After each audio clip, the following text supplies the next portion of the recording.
Today on the show, Mr. Alex Tate's Alex Alonso and I discuss the evolution of interior design, exploring how technology, client expectations, and personal vision shape today's industry, from AI integration to marketing strategies and maximalist design philosophy.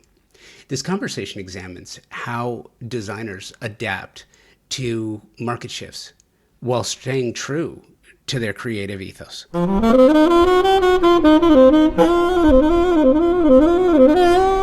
I thoroughly enjoyed my conversation with Alex. This was great for a litany of reasons, and I'll share some of them with you. But first, know this, and you're going to hear it. Alex is an unapologetic maximalist, and as we begin to discuss it, you will hear him launch in about the idea of clutter and then demonstrate how it's not what people say. Something is, but what a talented creative can do with an idea. Listen for that, because it was a really fun exchange. Here's some of the other ideas you're going to hear in the following conversation. Design industry evolution, budgets and client chemistry, AI and technology, maintaining design vision, marketing and brand strategy, publications and industry platforms, trends versus thoughtful design. Boy, do we not cover that a lot, but it needs it. Maximalist philosophy and brand extensions. So great. Ultimately, designers must balance business strategy with creative integrity, embrace technology judiciously, prioritize client alignment, and maintain a clear, authentic brand message. I love this, and I think you will too. I hope so anyway, and it's coming up right after this. If you've listened to the show for any amount of time, you've heard me say this, that the most important word in the design industry is service. Product is important, price is important, selection is important, but stellar service is the premier idea that can make all the difference in the success of a project, any project. How design professionals like you demand great service and your favorite brands in one place with expert, knowledgeable, and non-commission sales professionals. It's really important. It means that their only incentive is your satisfaction. Pacific Sales, Kitchen and Home, a Best Buy company, has just that with over 60 years of experience in Southern California. Pacific Sales is your destination for exploration, advice, and inspiration. Now, you have the Pacific Sales Kitchen and Home team to help you and offer their Pro Rewards program, which is a trade program unlike any you have experienced before. Earn 3% in Best Buy gift cards, e-gift cards, or 2.5% in rewards checks for every qualified and delivered sale. In addition to special trade pricing, exclusive offers, access to exclusive special events, and so much more than I could possibly tell you about here. And the cherry on top is access to exclusive builder trade incentives from top brands and the stellar service, again, from a company that has been serving the industry for over 60 years. Terms and conditions apply to the Pro Rewards program and builder trade incentives. So visit a Pacific Sales expert at a showroom today for full details and to learn how you can unlock additional savings and benefits. Don't miss out on the opportunity to work with the best of the best. Visit Pacific Sales Kitchen and Home today and elevate your projects to new heights. One of my favorite things to do as well is when I have the opportunity to circle back with people that I've spoken to in the past and watch there's always a transformation. I don't know of any creatives who just stay stagnant, because then if they do, then they wind up quitting and going and doing something else. So everyone's always changing. What has changed for you since you and I last spoke? I want to say it was probably about 3 years ago. It was coming right out of the pandemic. Yeah. I mean, I think like everyone's world in design, I think so much has changed, right? I think our projects they're still taking long. That hasn't changed. But I think our overall approach to business has changed. I think it's tweaked, right? I think we've been able to kind of evolve a little bit with it. We learned a lot during the pandemic and coming out of it.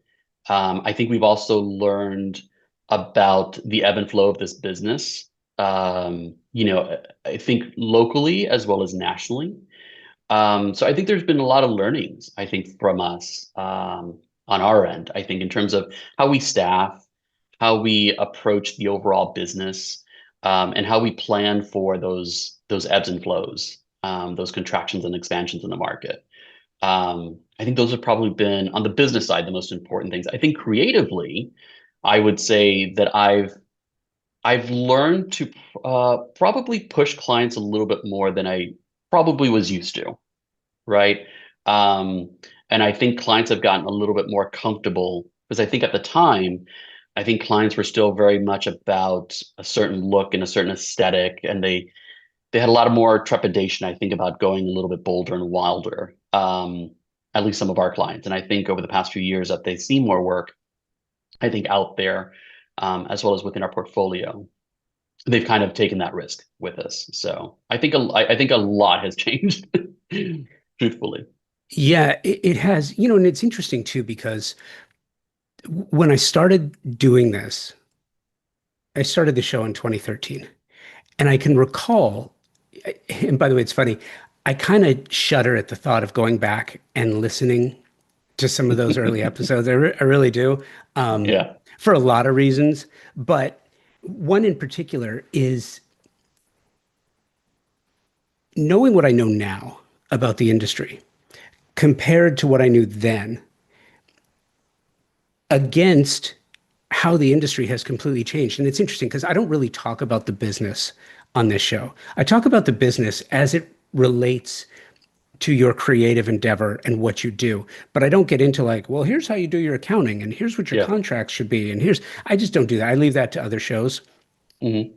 But it is impossible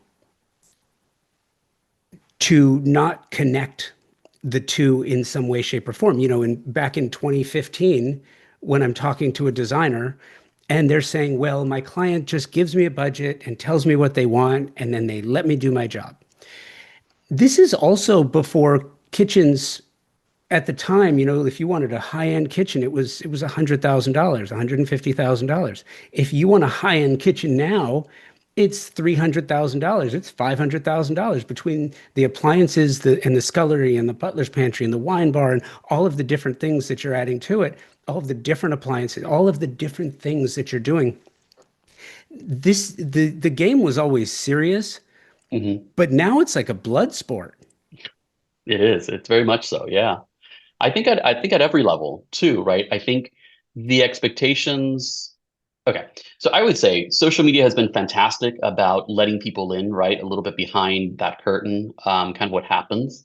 But at the same time, it sets the bar and expectations, even more so. Because I think before, when you had a big client, like you were saying, maybe your a big budget was 300,000, 400,000, right? Now your big budgets are a million, million five, right? However, those entries into that 100, 200, $300,000 budget, their expectations are as high as they are for those million five, right? Because it, big and small is kind of an irrelevant term at this point, right? What's big to one is small to another, and vice versa. So I think we've let so many people into the party, right?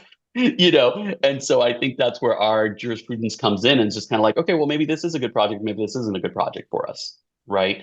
And I think it kind of leads us, and that's part of, I think, part of our growth over the past several years as well. I think before we were very keen on making sure that it wasn't so much about a project budget being how was one of the filters to how we would take a client or not. It was primarily, and it still is to a great extent, is it a right design fit, right? Is the chemistry right?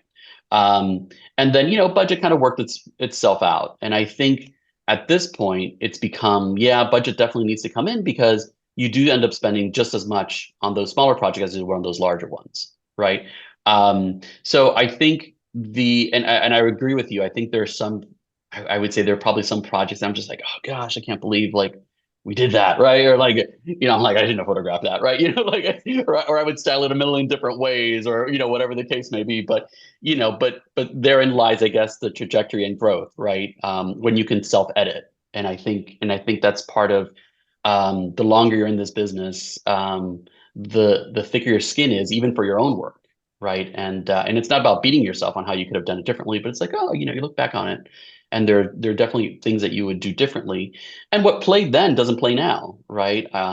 So I mean, I'm waiting for the day, hopefully not too far in the future, where the white minimalist rooms are not the expected entry into every conversation. I like clean and crisp and airy, and I like, because that's kind of been the thing for now for quite a while, right? So it's all about evolution, I suppose.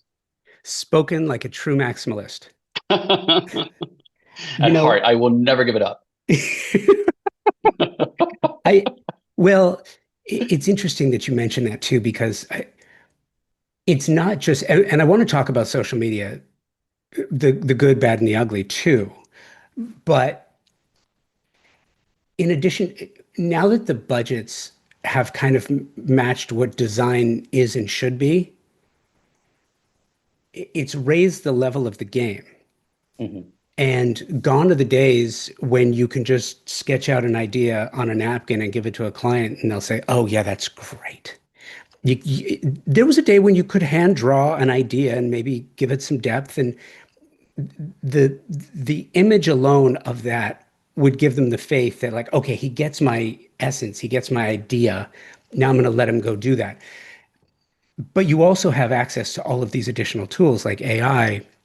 And it's funny because we have this conversation all the time where people will say, well, as a designer, I'm afraid that I'm going to lose my clients and my jobs to AI. Sure. You're, as a designer, you're not going to lose business to AI. You're Yep. going to lose it to the designers that know how to use AI and know how to Hmm. use those tools because they're working faster, they're working stronger, they're working smarter, they're able Yep. to do so much more than you're capable of doing. And then there's also the added level of scrutiny, Hmm. dupes, boots, Hmm. contract disputes, like, in Florida, where you have designer versus Aaron Judd, right? Aaron Yep. Judge and his family. You have Hmm. in LA, you have designer and Kardashian versus Donald Judd Right. and the organization. There is so much more scrutiny, Yep. and AI is only going to expose and sort of trespass on intellectual property. As a creative, how do you maintain the authenticity, protect the IP of both Mhm. yourself and the manufacturers and suppliers you work with, and still navigate budgets to get what your client wants, knowing that you're going to have to educate them so much more than you used to?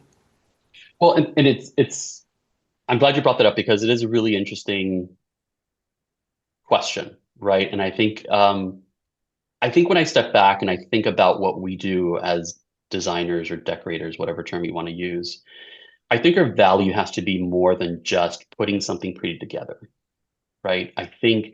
Um, I think about it as what we do as art, right? Because it is art. It's a custom approach to a space that is made of all these interesting parts, right? And clients, especially at a certain price point, are looking to create something that is so unique and so different for them that really kind of can tell their story, but through your lens. And so I think that's no different than if you're why you gravitate toward a particular artist, right? And you collect certain pieces by a certain artist. So I feel that our value, as I step back, as professionals in this industry, is really taking the practice of art or creating art a little bit more seriously. There's definitely a business behind it, right? I there should be, right? Because nobody likes a starving artist, more so than a starving artist. But so we've all got to make money at this, right? And so therein lies the balance between the left and the right brain. But I always think about it that clients hire us for a point of view, and I think that is implicit in how you sell your brand, right, and how you sell what you do, especially in a market like Los Angeles. I'm sorry, like Los Angeles and Miami, actually, where they have very defined looks that people expect, right? In Miami, it's that the kind of more modern contemporary look with the low slung furniture and the bright airiness and the views over the water and all that good stuff and blah blah blah blah. And then here I come in, I'm just like, the views are great, but wouldn't it be better if we had more of an interesting story to tell inside the house? which always doesn't go very well, right? Because they paid lots of millions of dollars for these places. But the reality is that the space isn't intended to detract from the environment, but it shouldn't also dictate it, right? I had this conversation with a client that we had in Naples. You know, the expected Naples look was such, and we chose to completely do something completely different, right? Um, and that was something that worked for them. That's what they were looking for. That's why they hired us versus someone else locally. And so I think when you look at all the tools that are out there before clients get to us, they've already played with AI, right? I had a call last week with a prospective client who was telling. I asked him like, well, what do you think is your overall design aesthetic? And he's like, well, funny you should ask, because I plugged a couple of terms into AI and this is what I got back.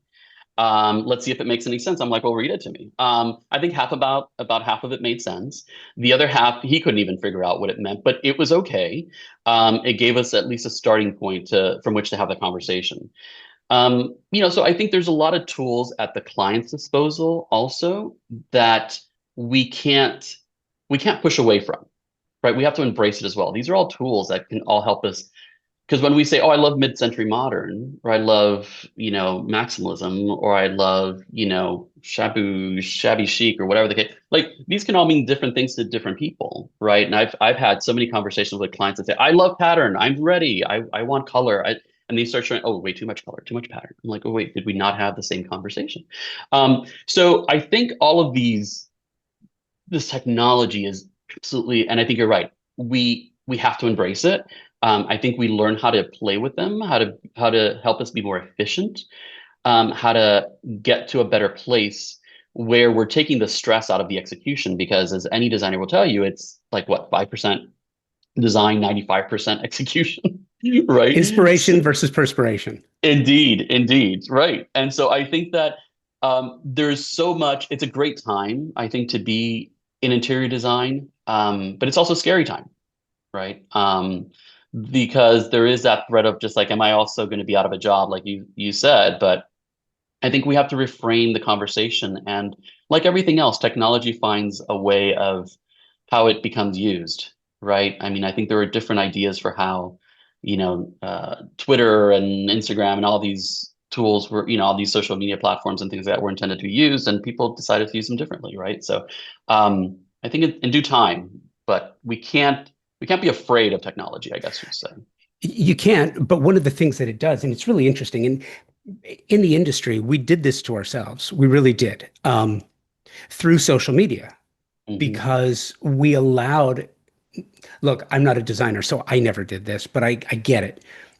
Designers allowed clients to bring them their phones and show them Pinterest and say, okay, I want that. It's like, no, you don't want that. You want the idea of that. That's an idea. You want Hmm. that personalized for you. That's what you want. But instead, some designers would go out and just give them exactly that. And then when they're not Hmm. happy, they're surprised. Right. And then the other part of it, I'm on the journalistic side, I'm on the media side. I don't do this, but and I talk about this all the time, and it's funny because in January I'm pissed off, and then towards the summer I kind of chill a little bit because it's over. And now you and I are recording this in August, and my anxiety level is starting to rise because we're entering the silly season. Yeah. And come November is when you're going to start to see the listicles, and trends for 2026. And you're going to see Hmm. the lists that say, here's what you're going to see in 2026. Here's what you're never going to see again in 2026. And then you always have minimalist white boxes, maximalist over design, white kitchens. And by the way, all three of those things are on both lists every year, depending on who Every you year. ask.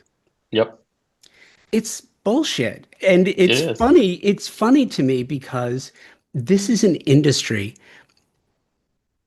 that brings in a lot of money. This is a Hmm. high revenue industry. And I don't always think that the designers are the ones who get their fair share. Oftentimes, because the industry requires you to spin your wheels a little bit. How do you manage that? And how do you navigate that? And how do you work with your clients to just say, you know what, put your phone down. Let's get off Hmm. Instagram for a little while. Let's just talk. Like, Yeah. talk to me about how Yeah. you live. Talk to me about what you really want. Tell me about your childhood. Yeah. What's your approach? Yeah. So, I mean, I think I welcome clients coming with pin boards and tear sheets and things like that. And I said, that's great. And I'll be very upfront in the conversation, say, we're not going to do that. I mean, I want to know what it is that you love about those spaces, right? Maybe it's how that makes you feel, that it's a little bit, that the lighting is really quite lovely and beautiful. And I try to dissect it. And I think that's kind of, listen, I haven't lived with these people, as they've been, growing and evolving. So these are the tools that I can take that they're giving me that they're saying is important to them. So I think it's how we decode that, right? But I think early on in the conversation, we make it very clear. Listen, we like color, we like pattern, we're very curious about that conversation and how it unfolds with the client. If you're not ready for that, if you really just want what's in this clipping or in this post, we're not we're not going to do that. I mean, we can't do that just even from the sake of the fact that it's copying someone else's work, but we think that the conversation should be a little bit more bespoke than that, and the space should be. And so we have our point of view, and our brand's point of view is, yes, we do embrace clutter. I guess if the naysayers out there would like to call maximalism clutter, but we do embrace the sensibility of a well layered room, right? I guess is my way of kind of putting it. Um, and therein lies where the journey and the process of working together with the client kind of really takes shape. So I think you have to nip it in the bud early on. And I'll be honest with you, we turn away projects because even though the budgets are fantastic, and of course I've got reps telling me, how dare you? Like, are you crazy? You have to, because it's not going to be a good experience for them and for you and your team, right? And they're going to be frustrated that they're not getting what they want. And we've had lots of clients that say, oh, you were recommended. I'm like, oh, great. People think referrals are fantastic.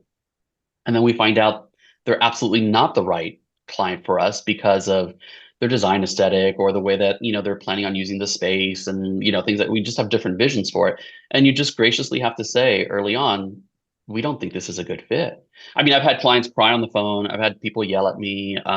You name it, like it's happened.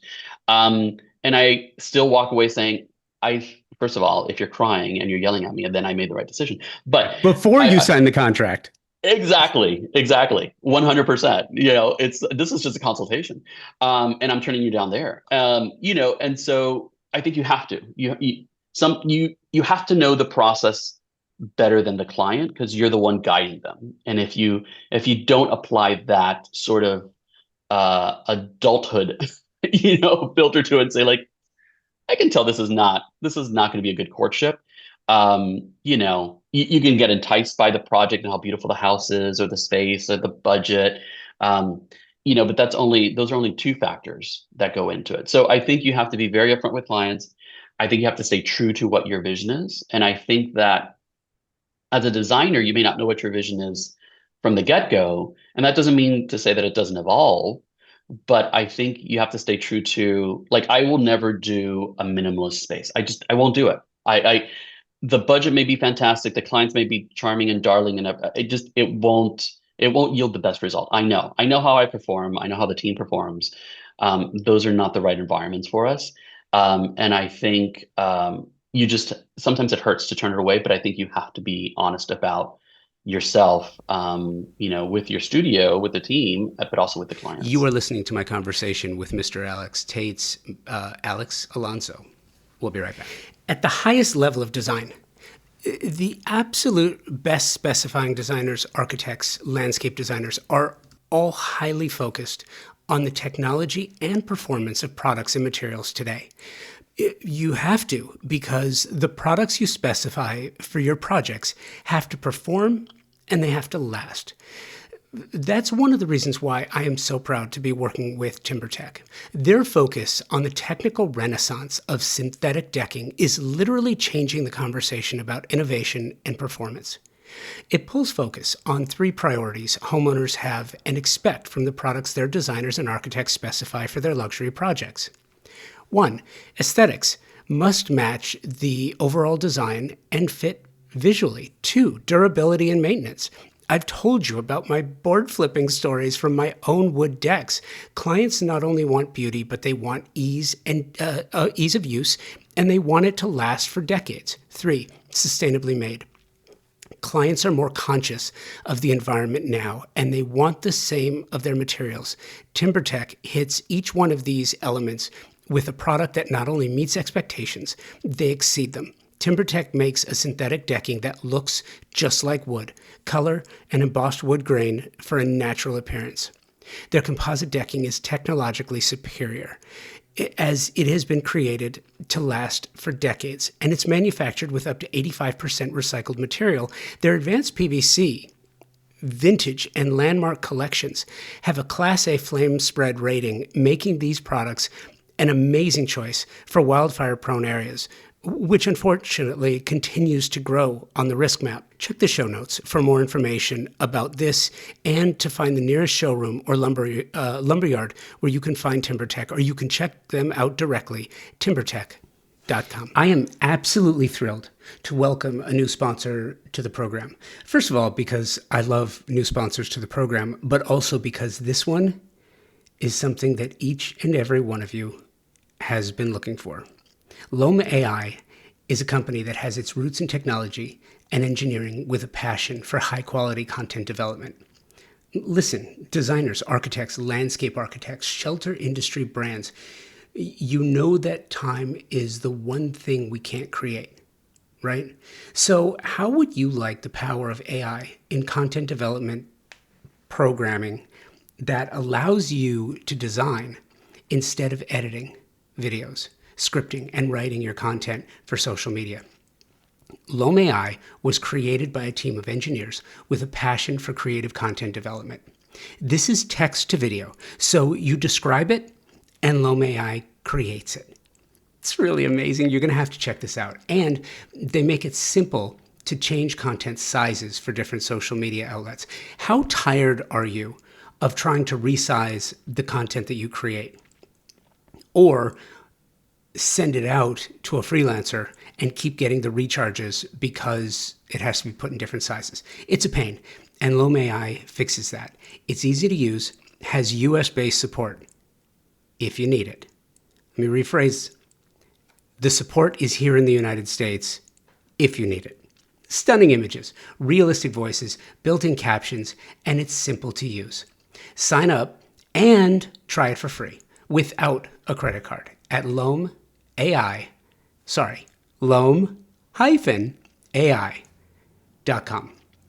I'll say that again, LOME-AI.com.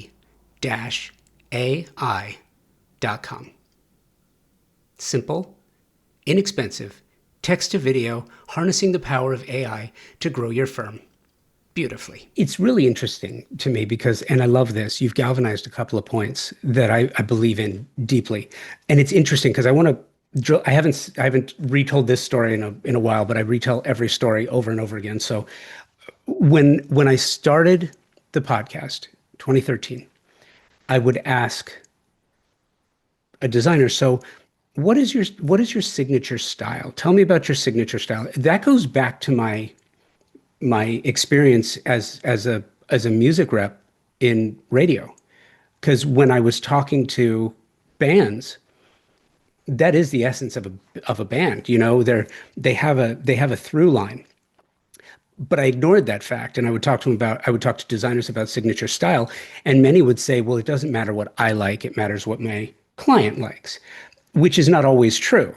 And then it wasn't until I spoke to Bunny Williams, and I'm not name dropping, she told me something that I found astounding. She said, I don't care if someone walks into a space and doesn't know that I designed it. As long, it doesn't have to be a Bunny Williams design. It has to, as long as the clients are happy with it.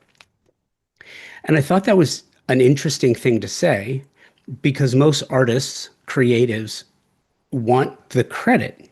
Mm. But to be able to say, it's not just about the work, but I'm philosophically a maximalist, and I will not take a minimalist project. Mm-hmm. It's bold. It is. I mean, and listen, it's again, you have to balance the business side with the creative side. And like you, I came from another industry. I came from entertainment, and I headed up the marketing for a cable network for a long time.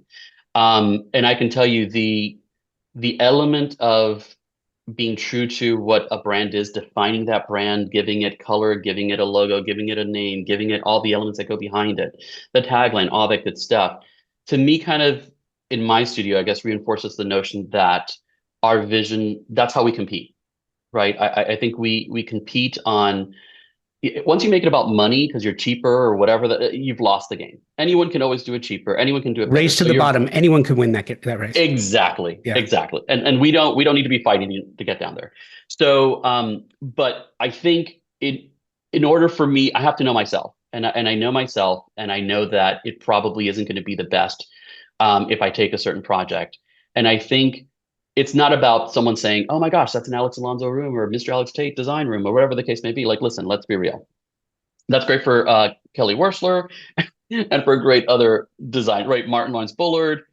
You can kind of see their style, you know it, you get it, right? And I think that's fantastic. Am I the only person who does maximalist? Absolutely not, right? But I think I walk away with more of what the client thinks of the space rather than how it gets portrayed in the media or in a publication or some list. You know what I'm saying? Like whatever. We can talk about lists all day long. I definitely have a lot of opinions about being on lists and not being on lists. I think when I die, my epitaph will say son, husband, friend, designer. He always had notes. Like I will never not have an opinion on something. And listen, this industry is something that I will always have an opinion on. Because again, I came from entertainment at a time when entertainment was actually quite interesting. Um, and it's been completely upended and disrupted with streaming and all this good stuff, right? So I think this is an industry when I started working in this industry, I was like, my God, this it moves at a glacial pace. Like there's so much room for improvement. And it did feel very much like a boys' club, a very exclusive club of elites. And I'm like, well, it's not 1985 anymore, guys. Like why are we kind of treating this industry like this? Um, so when I think of how designers used to work versus how they work now, and how important it was to have that stamp and that coin for some designers, right? The Vincent Wolfs, right, who just did amazing work, and they had a very signature style. I think today, because of social media, because of everything going on, it's so much more blurred, right? And so that's why I say that it's great if it gets some level of notoriety or some sort level of, visibility in the trades or the press and things like that. But for me, at the end of the day, is like, do I have a business, right? Do I have clients that are absolutely loving the space and they've enjoyed the journey with us? And to me, it's like the ethos is, yeah, it is maximalist. It is very layered, and that's the company I want to keep, right? When it comes to design. It, it's funny. You and I definitely think in similar ways, and I'm wondering too if that isn't a byproduct of both of us coming from a different place and working with other creative types in different Mhm. ways, right? Indeed, yeah. And because of that, there's two options. One is you can get mad about things. Like I will tell you, when the lists and the listicles start coming out, Alex, dude, it just makes me absolutely crazy. And just like when the family calls when they know I'm recording, makes me absolutely crazy. But I started thinking, instead of getting mad about it, I could just have fun with it.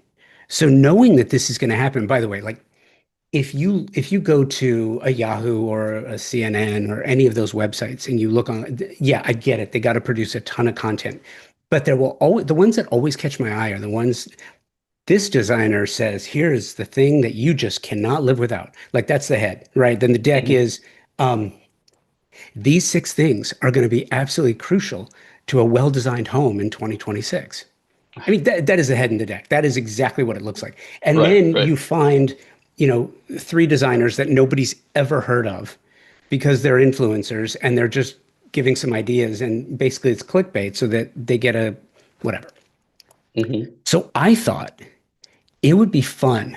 And I'm going to do this next year. I'm going to tease this a little bit. I'm not going to share all of them with you, but I'm going to seed the marketplace through the podcast, I'm going to seed the marketplace on trends that are coming to design that everyone's going to be using and you just cannot live without. There you go. Do you want to hear? Yep. Do you want to hear one of Yeah. them? Yeah. Yeah. Absolutely. The biophilic master bathroom. Oh, oh, stop it. Wait a minute. There's more. The biophilic master bathroom has actual living grass on the floor. So instead of no tile, no stone, it's got actual living grass. Right. There are trees and there are plants, but they're actually planted into the walls. It's an actual living Hmm. bath, and you don't have to have sprinklers because there's no enclosure to the shower because the Okay. shower will water everything. So you just take a shower Beautiful. like normally, That's fantastic. That's fantastic. right? Now, I think I I'm signing up for that. And I think because AI is so great, we're going to be able to just create a bunch of images anyways for it, and people are just going to eat it up. Because I think many times like everyone's trying about trends and they're trying to follow this trend, and I was like, oh my gosh, this is not fashion, right? And I think it's like these are spaces that you live in for 15, 10, 20 years, whatever the case may be. And maybe you'll edit throughout the time, but it's not that I would hope it's not that disposable. Gosh, if it was that disposable, like the staff would be three times the amount. And you know what I'm saying? Like it just wouldn't even be that way. Just So constant turnover. constant. Yeah. We wouldn't even know what to do with ourselves. You wouldn't be able to take on new clients because you'd be refreshing the old clients. Always, always. I mean, biophilic is going to be in everyone's bathroom next year. I think it should be. I don't know. Maybe we've given it away. We're ahead of the curve. But Listen, I, by the way, Alex, just so you know, if and ours is an industry rife with theft. It just mhm, is, right? But yep. if anyone wants to steal that idea, oh, Mm, please do that. Please, I hmm beg of you, go do that. I will have you on the show. We will talk about the bathroom. Please do but it. and here's the thing. So I I love elements of what biophilic introduces to a conversation. I don't really know what that means, to be honest with you, maybe because I haven't been curious enough in it. But these are all interesting things that can make elements of your design in doses, but I don't necessarily know that saying this is the trend that's going to take over. You know what I'm saying? Like they apostolize these trends like it is what it's gospel and it's happening and everyone's doing it. And if you don't do it, you're awful. I, I've never had a client who says, "Oh, I saw this in a listicle, and I love number five. Can we do number five?" And I would be just like, absolutely not. But what scenario has that ever happened to anyone where they said like, "Oh, I heard that mauvey pinks are I want to do the whole house in mauvey pink." When has that ever happened? Like, I don't understand. Like, I have had clients say like, "Oh, I've been seeing a lot of pink lately and these dusty roses. You know, I've always kind of liked pink. I've never really been too fond of a hard Barbie pink, but you know, I did get around it. Maybe a couple pillows or maybe this. I mean, okay, but I'm like you. I kind of refuse to partake in that dialogue. I think it's great for other people, not because I'm above it, because I just don't feel that's what we should be giving our industry, to be quite honest with you. I just don't. I think we're egging it on. It is clickbait. And as far as I'm concerned, unless I'm making any money off of that clickbait, I am not. I am not about to contribute to it. I wanted to drill down on something you said, because as a previous career in marketing, how does that experience impact and influence the work you do? Yeah, I mean, so to kind of for folks who may not be familiar with how I started the industry. So I graduated college with a with a bachelor's in Spanish. No idea what I was going to do with that. I mean, I'm Cuban, so I knew I was going to keep speaking it. But I got into advertising and then eventually parlayed that into marketing. Were you doing, sorry, Spanish language Yeah, advertising? Spanish You were, literature. okay. All right. Yeah, I was doing in the Hispanic media, and I was I was very much involved in that. And then I eventually ended up when I lived in LA after several years, I got into working at a large network group, and then they had a smaller cable network that I headed up the marketing. And so I'd always known how to, because of my previous experience, I knew how to look at targeting and define targets and who is the right consumer for this product. And kind of look at that aspect of how do you get a brand out there? How do you create visual interest? How to create your story? And what are all the elements that go into creating a brand? And so I was very fortunate. I felt very fortunate that I had that background before I started this business because I'd always been doing design on the side. I'd always been very passionate about it. I feel like I'd always been um, kind of editing my spaces constantly, right? And it was driven by a sense of curiosity, right? Every time I would discover something, I'd go down that rabbit hole and kind of learn more about it and things like that. So when I finally had the opportunity to start my own business, and I left entertainment and Hollywood and all that, this was the natural choice for me. And I knew that had I not had that business background where I knew how to put together a studio, how to run it, how to kind of tell my story, I knew it might be a little bit harder because then I'm trying to figure out two things, making sure that design is good and then making sure that the business is right. So I think for me, it was easy to make that transition, if you will.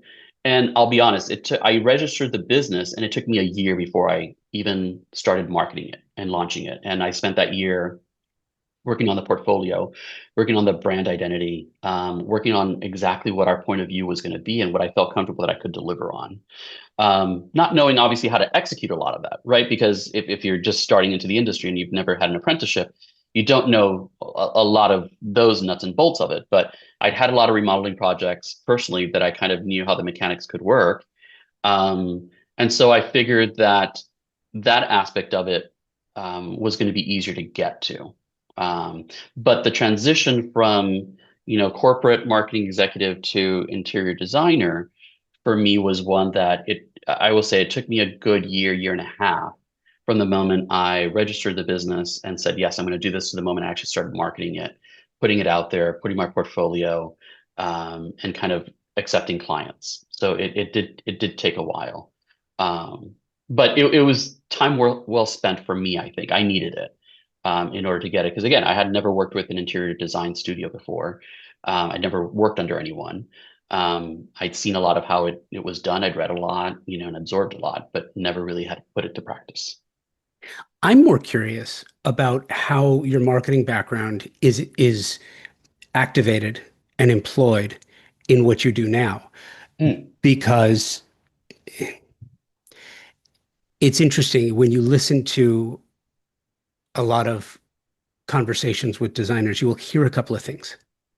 You'll hear that referrals are the absolute best, which I totally disagree with, and it mm, sounds like you do too. hmm. And it's very simple as to why. It's great to have a constant flow and stream of business. It's great. But if you're getting a referral, that doesn't automatically, in and of itself, mean that there's a suitability between designer and client. Just because they like what you did for the Joneses doesn't mean that you're compatible and suitable for their project, their personality, their style, and what their needs are. There's not an automatic. So some will be like, oh, it's great. I get business from business and my referral system, I don't do anything. Because you came from marketing and I came from radio, from broadcast, you have to advertise. Whatever that form of advertising is, you have to, because if you don't do that, then you're always stuck in this same echo chamber Yep, and you can't I would break out of agree. it. As a marketer, you also learn, I would imagine too, if you're doing marketing for a network or you've got a new project, you've got a new show that's coming out, you have to break down the show. You have to, Absolutely. who's the audience for this? Exactly. What do they want? Who are the stars? Who are the main principals of this? How do we tell their story in a very small way or in a very at a small at a moment Yep. and let that grow and let it breathe. I Yep. feel like design is the exact same thing. Absolutely. I think so. When in marketing, you learn a lot about the mix, right? It's not enough to have a really great creative, right? I mean, I think that's wonderful. You've got to be able to tell that story across multiple platforms, right? or environments or different targets. And sometimes you learn, sometimes you'll have dual targets. So when we used to market shows, it's just like, oh, you've got, the 18 to 34s, but then you've probably got a little bit of the 25 to 54s. We feel like they're young, whatever. There's a lot of psychographics that go into it. So when I look at our business, right, I've always felt that because I don't have that luxury of number one, I don't come from generational wealth that open the door for me. Let me tell you other things I don't have. I don't have star-powered friends who I could do their powder and instantly be on the cover of a prestigious shelter magazine.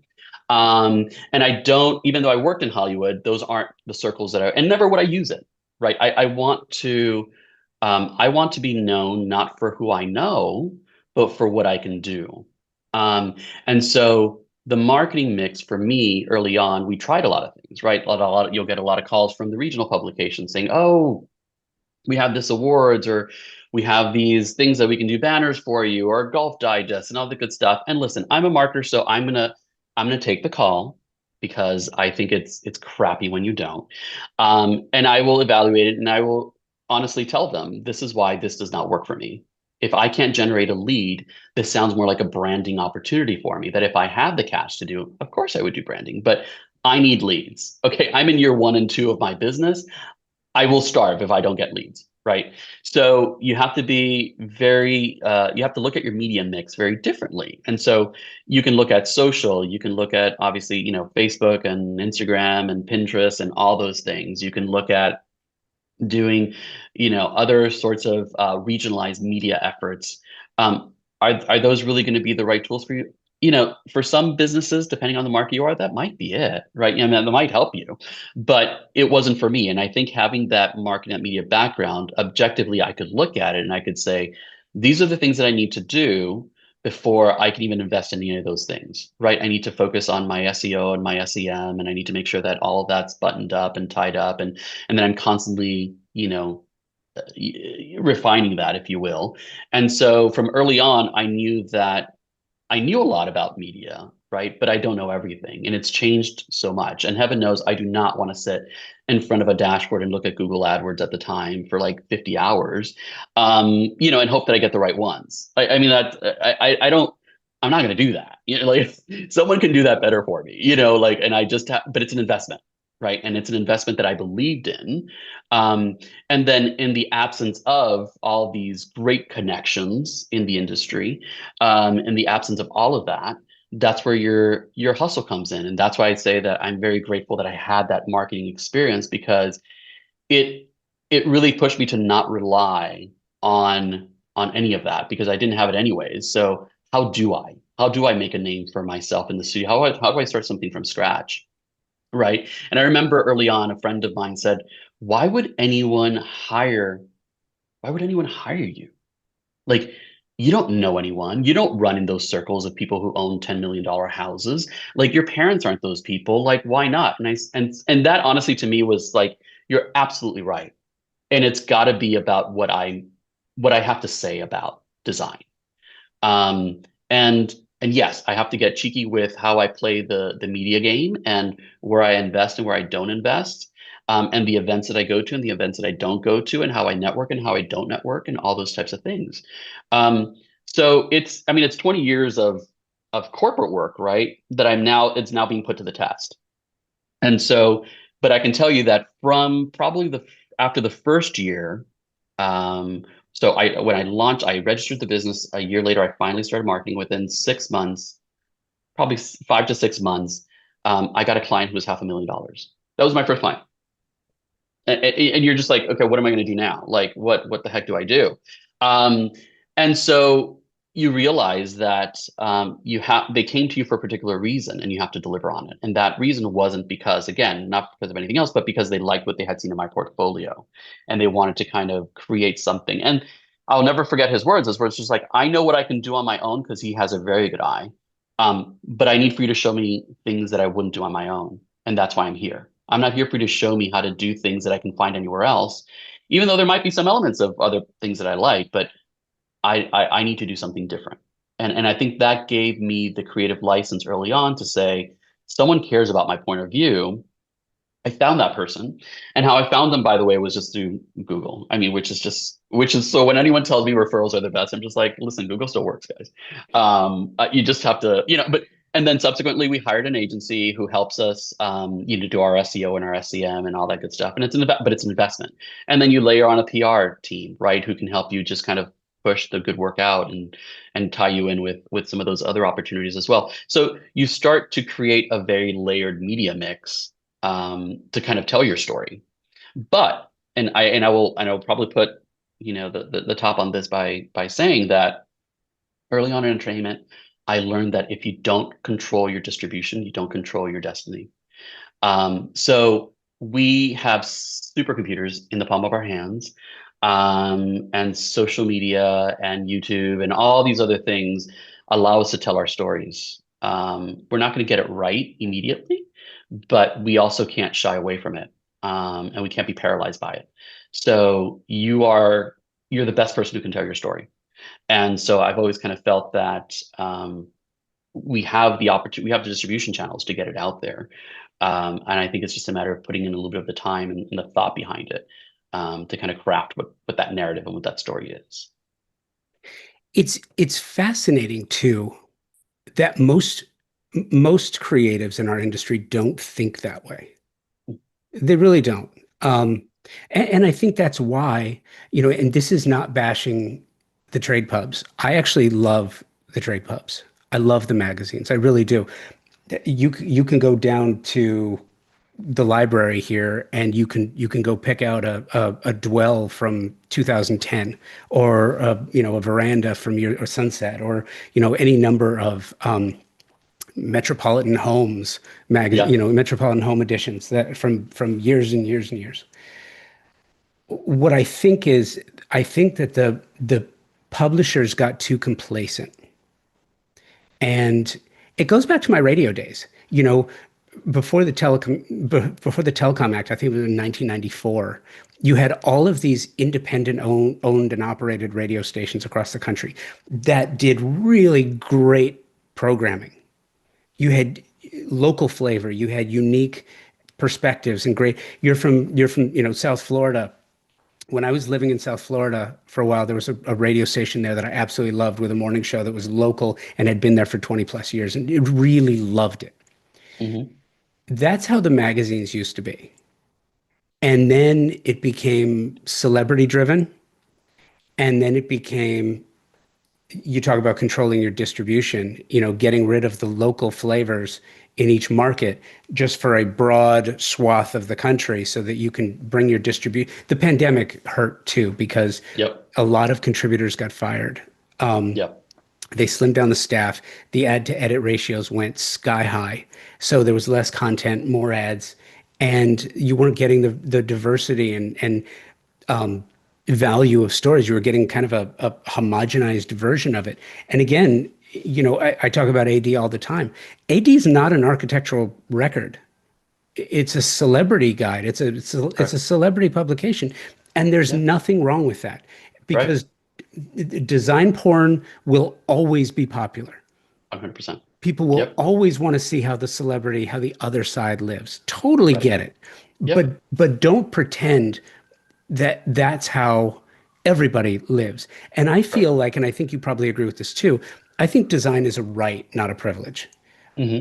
Design Yep. should be accessible to everybody because of what it does. Absolutely. It Yeah, makes I would life agree. better for those that live there, right?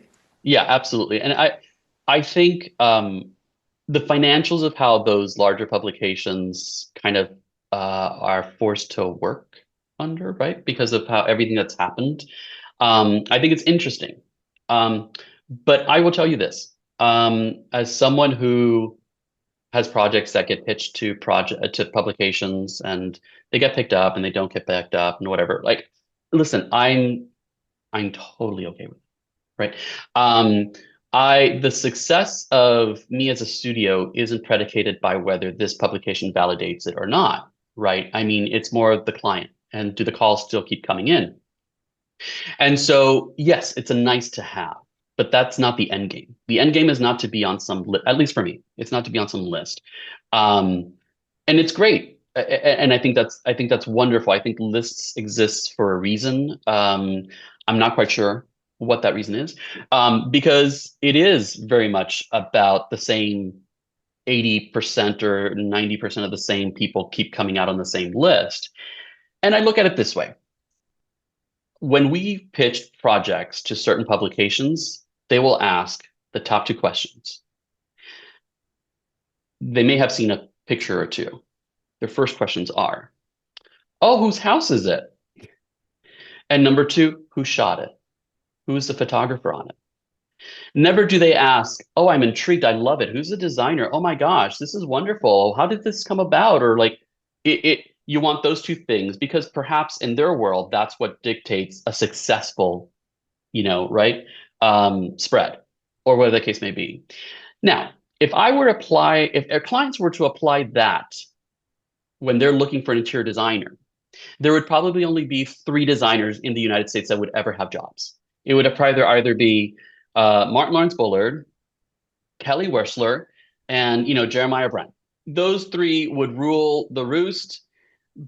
And so I think to myself, clients don't approach their projects in that way, right? I mean, some do, obviously, right? Some want a celebrity to do their house and whatever, celebrity designer to do their house and stuff like that. But if we do not open up this this area of visibility for other designers, how do we expect to then mentor to have visionaries that are then visible later on 15, 20 years from now if we just keep promoting the same people over and over again, right? Clients don't do that with us, right? So they give the smaller studios a shot, right? Because the chemistry, the appeal of the work, or whatever the case may be.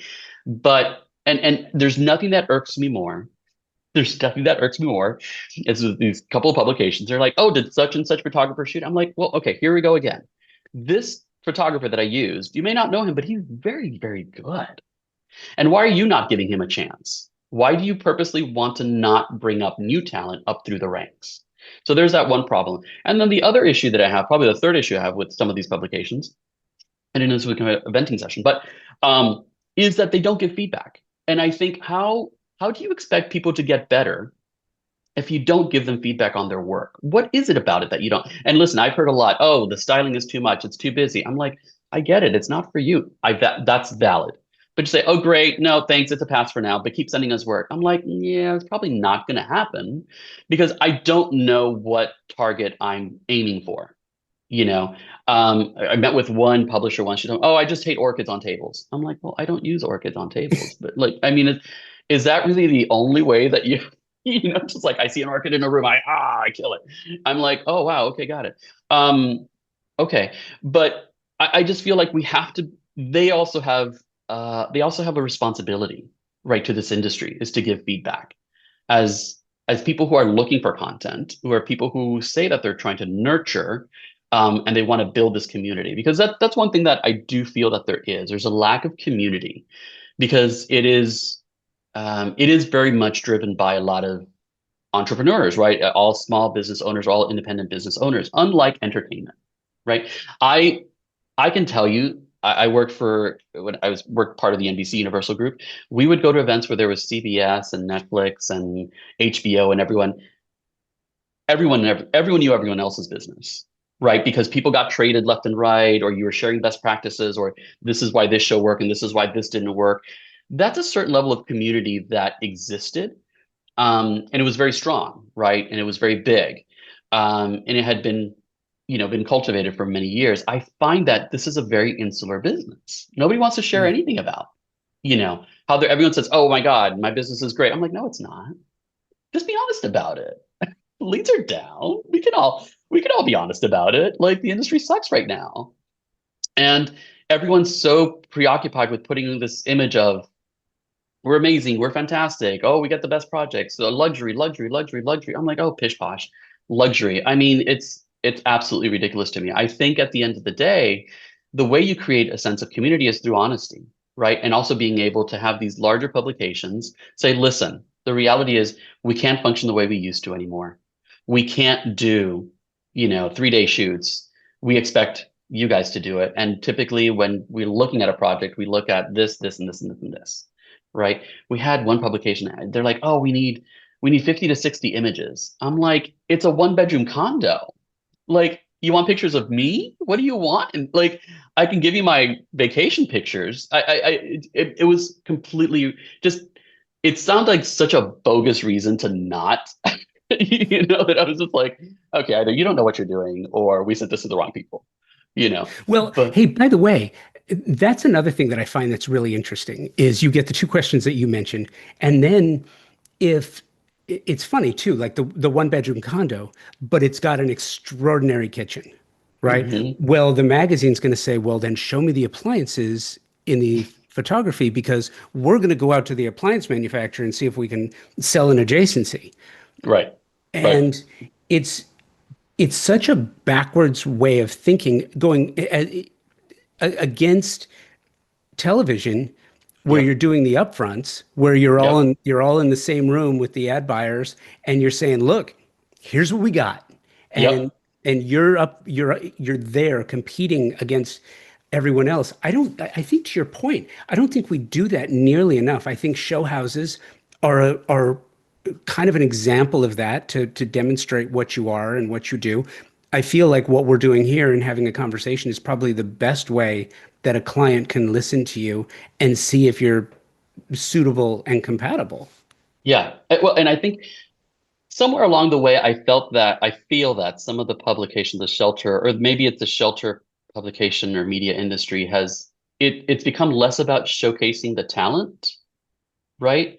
Um, and really just kind of like you said, it's very celebrity driven to an extent, or somehow the design is not enough, right, to get people to commit to that. But and I will say this, I will fault them for that because they have lost vision for what their publications are, or what they stand for, and what they're supposed to mean. And that's why I say, clarity of brand is really important. Listen, if I pick up a veranda, I should know why a veranda, right? Versus coastal living versus El Decor versus Art Digest versus Milieu versus any of those other publications, right? I think they need to, but when you look at it, it's like sometimes, they kind of, I don't know, it's the same person's house, but maybe a different city. I don't like, it just kind of feels like, oh, okay, great. So they went on this PR tour. Um, and I guess that's fine. Listen, I guess it's fine. Who am I? I mean, whatever. I'm not sitting in some ivory tower, dictating what gets in the book and what doesn't get in the book, right? But I guess that is my feedback to them. And I'm not saying that their job is easy or hard, but what I'm saying is the community, I think, expects a little bit more. And I think they expect a little bit more opportunity if you are and if your purpose is to really highlight good design, then I think there should be a more proactive opportunity for you know, maybe 80 different people on the list out of 100 who should not be the same people over and over again. So how do you, as an individual creative, who is very clear in your vision and purpose, and your, I don't want to call it an aesthetic or a style. I would call it more, and I've been attaching this label to design recently, where, and I've said this 100 times. So for those listening, sorry, I keep repeating myself, but it's true because architects, you talk to them and there is a very distinct language of architecture. You talk Mhm. about design, and for years previously, I would say it was a dialect. It was a local dialect, but it's not. I've come to the conclusion that design is a philosophy, Mhm. and you can have different philosophies for different people. Mhm. I'm a stoicist, and that is sort of a certain value set comes with that. If someone is a maximalist, you have a certain value set that goes Mhm. along with that, which means that someone comes to you and asks you for a minimalist design. It's it's it's the complete opposite of what you believe in and what you Mhm. enjoy and what makes design worthy for you. So why Mhm. would you ever even consider it? Whereas some others will, and that's kind of like that race to the bottom that we were talking about before. Yeah. Yeah, and I would say that there's the front the front gate, right, is maximalism, a layered look. Boom, that's the first thing. That's the first barrier. You either you either lean into it or you don't. If you lean into it, you may not be 100% committed to it, but you're just kind of like, yeah, I'm kind of curious. And then you kind of, so you walk in, right? You've been granted entry. Um, and then I think if you, beyond that, for me in particular, it's antiques and vintage items. I will spend hours upon hours upon hours talking to a client about vintage finds and where can we find really cool pieces and really kind of geeking out and nerding about it, right? And that's really great to a lot of clients. And they love that. They love to know that someone is there that can appreciate it, that can appreciate their heirlooms and can give it a new home and can make it work, or we can help find ones, right? So I think beyond just, because there are some clients who are just like, I don't want a lot of stuff, but then you find out, well, you have a lot of really good stuff, right? So it's not that the space needs to be overly chock full of things, right? But it's just a very purposeful edit of what you do have. And I think that in essence can make the space feel richer, right? And then you do play with texture and color and pattern in a very subtle way. And but you still have a lot going on in the room and the narrative takes a different shape. Right. And so I find that we have had clients who've just said, because they were a referral, because they found this like, oh, we heard you guys have a really good process. We don't like anything of what you did, but would you still take our project? And I'm just like, no, but thank you. And then, and so then you have that conversation. It's like, but here's the reason why and you go through it. And then they kind of like, okay, I understand. They're like, can you recommend someone? I'm like, absolutely. I never recommend anyone because you never know how that's going to play out. And I do not want to be responsible for that later on, right? But I do feel that going back to the conversation about, you control your distribution, control your destiny, that's whereby I feel like I can say, well, if it's a cold call, if it was a referral, have you checked out our pages? Have you checked out our Instagram? Have you checked out any of this sort of stuff? This is what we do. And I'm very upfront about it. I'm like, oh, what did you like? And someone will say, well, I really haven't. I'm like, okay, take some time with it. Give us a call back if you think it works. I don't want to waste your time and I don't waste my time. And I think some clients really appreciate that. And some clients are just like, you're a jerk. And I'm like, well, but not, I'm kind of helping you here, like, because we may not be a good fit. And so you have to put everything out there and you have to be very clear about it.